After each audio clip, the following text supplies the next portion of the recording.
Hey guys, it's Adrian here, the Canadian in a t-shirt, and today I'll be breaking down the things you need to consider before you start a business in Canada. There are a ton of benefits to starting a business in Canada, but there are some downsides as well, and they can cost you a lot of time, stress, and money. Some of them are fairly obvious, but there are quite a few unexpected drawbacks as well, which I will cover in this video. It is so important for all Canadians to build their passive income so that you're not entirely reliant on your job to survive and retire one day. One of the best ways for anybody to build passive income is to invest, and I have dozens of videos on how to get started with investing even if you're an absolute beginner. Another powerful strategy is to build a side business.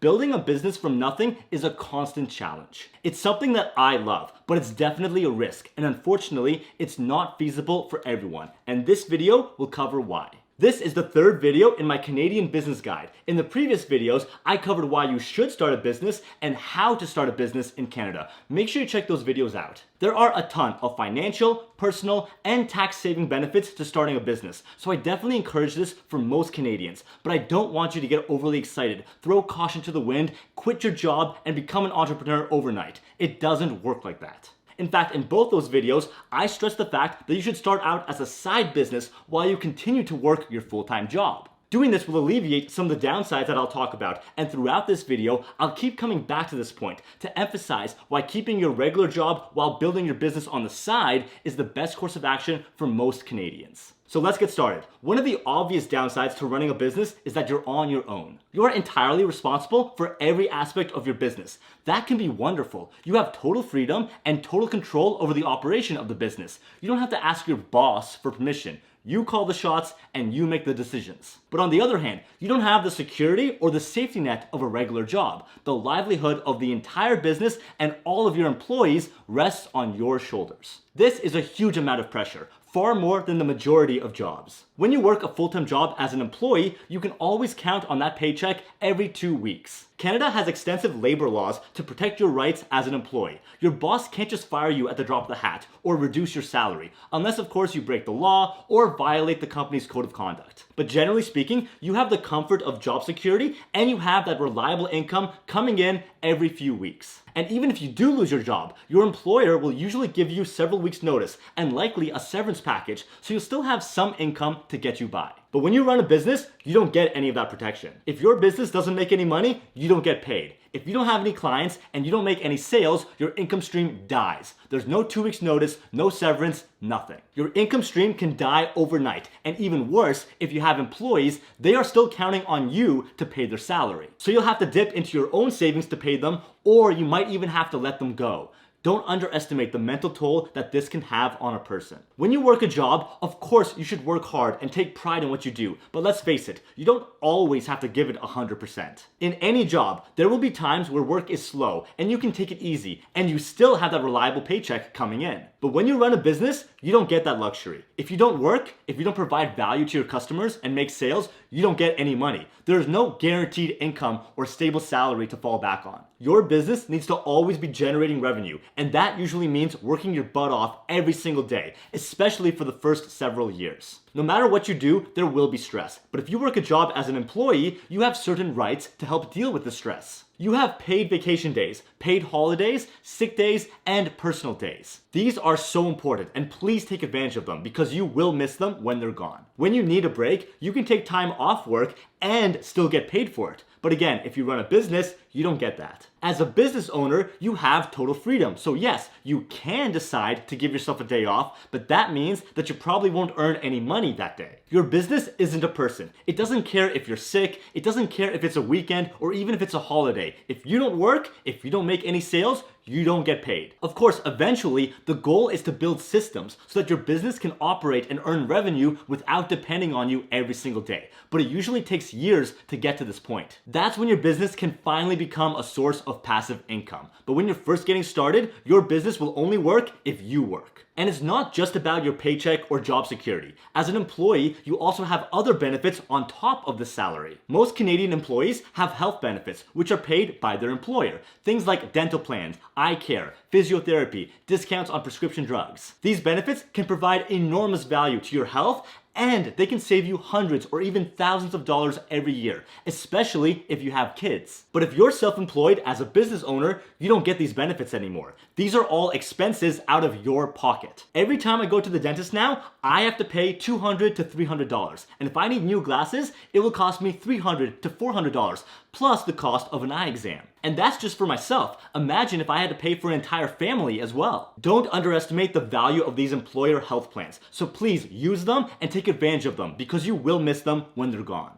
I should note that as a business owner, you can purchase private health and dental plans, but they can be very expensive, and they're usually only worth it if you have many employees. If it's just yourself, you're better off just paying these expenses when you need them, out of your own pocket. This is one of the reasons why I caution people against quitting their job outright when they start a business. Instead, keep your regular job and work on building your business on the side. Yes, it will be hard. You will have to sacrifice evenings and weekends, but you will still have your secure and reliable salary to support you, and you will still have all those health benefits and paid vacation time to enjoy. And you can even use that vacation time to build your business even further. That way, your employer is effectively paying you to build your business. When you start a business, you lose that safety net. You are on your own. It's up to you to earn an income. That's pretty obvious, but there are some more downsides that a lot of entrepreneurs don't realize. In my past videos on Canadian taxes, I explained how business income offers huge tax saving benefits over regular employment income. However, there are a few areas where running a business can cost you more money in taxes than a regular job. A big one being CPP. CPP is the Canadian Pension Plan. It's a federal pension program that we all pay into to help fund our retirement, usually at the age of 65. All working Canadians are required to pay into this pension plan every single year from the age of 18 to 64. You'll notice from your paycheck that there will be a CPP contribution amount deducted from each paycheck, in addition to income tax and employment insurance. This CPP deduction will be 5.7% of your salary for the year 2022, up to a maximum limit for the year. For 2022, this max limit is $3,500. Once you have contributed this maximum $3,500 into CPP, these CPP deductions stop. So for the rest of the year, your paychecks will be a little higher. You'll only reach the CPP maximum if you have a salary above $65,000 in the year 2022. For example, if you have a salary of $80,000, you'll notice that in October, your paycheck will increase by about $170. That's because at that point, you have maxed out your CPP contributions of $3,500. So for the rest of the year, you get to enjoy that extra $170 from each paycheck. What you might not know is that while you are paying this 5.7% tax into the CPP, your employer is also paying the same amount on your behalf. Your employer is required to match your CPP contributions. This happens behind the scenes. So you are paying up to $3,500 a year into CPP, and your employer does the same. So in total, you have $7,000 of CPP contributions that you can eventually withdraw from when you retire. But if you are running a business, you are self-employed. That means that you are your own employer. And so you're responsible for both your portion and your employer's portion of the CPP. And so you have to pay double the amount of CPP every single year. If you work a full-time job, you have to pay this tax of 5.7%, up to $3,500. But if you're running a business, you pay 11.4%, up to $7,000 a year in CPP contributions. That can definitely hurt. Once again, you can soften this blow by keeping your regular job and building your business on the side. As a person, you have to pay your part of the CPP, up to $3,500. You can't avoid that. But your business doesn't have to pay the CPP. Let your employer do that instead. Your employer from your regular job is matching your CPP contributions every paycheck. But if your side business is a sole proprietorship, you're not paying yourself a salary, so you don't get paychecks. That means that the CPP portion that your business should owe is only due at the end of the year, during tax season. But remember, your employer has already been paying into CPP throughout the year, and if they already paid out the maximum of $3,500, then you're done. Your business doesn't owe any money since your employer's portion of the CPP has already been covered. And that just saved you and your business up to $3,500 a year. These savings can make a huge difference, especially if your business is just starting to grow and make a profit. Another unexpected downside of running a business is difficulty in securing loans. If you want to borrow money for a mortgage or a car loan, the bank or the lender wants to make sure that you can and will pay them back. Because of this, banks love loaning money out to employees with full-time jobs. That's because the banks know that you have reliable and consistent source of income, like we covered at the beginning of the video. But when you're self-employed, it can be very difficult to prove your income, and the banks think of you as a much greater risk. And it's not unjustified. Banks know that your business income can fluctuate drastically month to month, year to year. Even if you have an excellent credit score, getting a mortgage or even applying for an apartment rental is much more difficult as a business owner.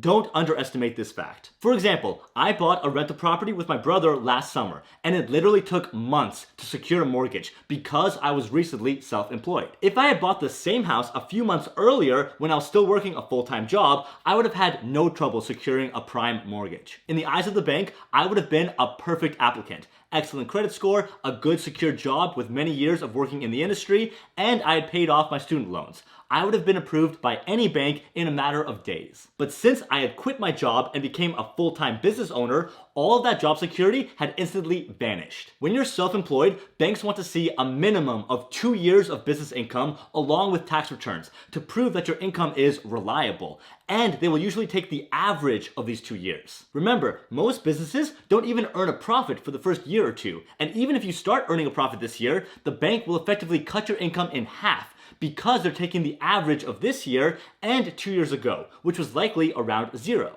Because of this, only one of the big banks would even consider my application, and even B lenders, which charge higher interest rates, were hesitant to give me a mortgage. There were mortgage brokers that I spoke to that were actually fans of my YouTube channel, and they still said no because I was considered too much of a risk. In the end, I had to fight for months, and I had to provide almost 100 documents to make my case. I had to prepare monthly bank statements, investment reports, invoices, sales reports, even YouTube analytics showing the projected growth of my channel. I had to jump through so many hoops, but if I had kept working at my full-time job for a few more months while building this business on the side, it would have been no problem. I would just show them my salary, check my credit score, and my mortgage would have been approved easily. One of the most intimidating downsides of starting a business is the risk. When you start a business, you will have to pour thousands of hours of effort, blood, sweat, and tears into your business. Plus, you will have to put your own money and your reputation on the line, and there is no guarantee that you will even succeed. And even if you have the drive and the passion in you, you have to manage your expectations. You will not be making money right away. In fact, most businesses don't even make a profit in the first 2 years. And this isn't fun to talk about, but you have to face reality and consider what happens when things go wrong. Everyone makes mistakes. You can't avoid that. If you're working a full-time job and you screw up, the worst case scenario is you get fired. It sucks. You lose your job, you lose your income, but you can get back on your feet and find another job in a matter of weeks. But when you run a business and you screw up, it doesn't end with just you losing your job. All of your employees who count on you could lose their jobs. You could get sued, your reputation can get smeared, and if you lose the lawsuits, your business can go bankrupt, and you could potentially lose all of your personal assets. Your house, your investments, your car, all of your personal assets could be in jeopardy, even if they had nothing to do with your business. But that's one of the risks of being an entrepreneur. You put it all on the line. And this definitely is not for everyone. You have to do some self-reflection and evaluate how you handle stress, pressure, and uncertainty. Can you put yourself and your family through this if things go wrong? Starting a business is much easier for someone like me. I'm young and I don't have kids or a family depending on me, so I'm comfortable taking those risks. But everyone's situation is different, so please don't take this lightly. If you decide to start a business, there are ways to mitigate the risk of legal issues and lawsuits, but they do cost money. Obviously, having a lawyer that you trust is important, but they don't come for free. And you can purchase liability insurance to protect yourself from future lawsuits, but this can cost a lot of money. Finally, you can also incorporate your business to protect your personal assets from the business. I've already talked about the benefits of incorporating your business in past videos, and I'll be making a whole video on corporations, so stay tuned for that. So there you have it, guys. Those are some of the downsides to starting a business in Canada. I don't want to discourage you. I still believe that building a business on the side is one of the most rewarding and profitable investments you will ever make, but it's not a decision to take lightly. Make sure you consider all of these factors and take a good hard look at your life, your goals, and your responsibilities to decide if starting a business is right for you. Thanks for watching, guys, and be sure to like, comment, and subscribe if you found this video helpful. Every thumbs up and comment really does help me build this channel on YouTube. And hit that bell icon to be notified of my new videos. And if you'd like to follow me on Instagram or Facebook at Canadian T-shirt, click the link in the box below or click the links on my homepage. Thanks everyone, and I'll see you guys on the next episode of The Canadian in a T-shirt. Bye guys.